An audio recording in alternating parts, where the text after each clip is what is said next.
ఏపీలో అధికార తెలుగుదేశం పార్టీ నుండి ప్రధాన ప్రతిపక్ష పార్టీ అయిన వైసీపీలోకి వలసల పర్వం కొనసాగుతూనే ఉంది. నిన్న మొన్నటి వరకు వైసీపీ పార్టీ నుండి తెలుగుదేశం పార్టీలోకి చేరికలు కొనసాగితే తాజాగా ఆ సీన్ రివర్స్ అయింది. రాష్ట్రంలో విజయవాడ నగర కాంగ్రెస్ అధ్యక్షుడు మాజీ ఎమ్మెల్యే మల్లాది విష్ణు ఈ నెల 27 నగరంలోని తుమ్మలపల్లి కళాక్షేత్రంలో కాంగ్రెస్ పార్టీకి గుడ్ బై చెప్పి వైసీపీలో చేరడానికి రంగం సిద్ధం చేసుకుంటున్నారు. ఇలాంటి తరుణంలో కృష్ణా జిల్లాలో వైసీపీకి మంచి ఊపు తెచ్చే వార్త ఒకటి జిల్లా రాజకీయాల్లో సంచలనం సృష్టిస్తుంది.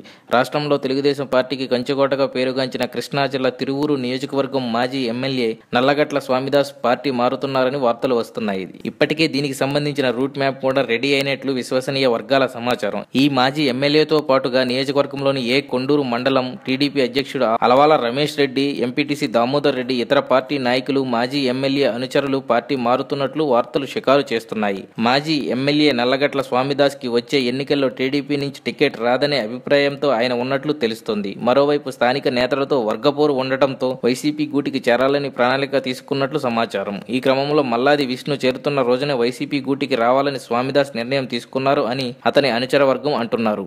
For more videos, please subscribe our channel.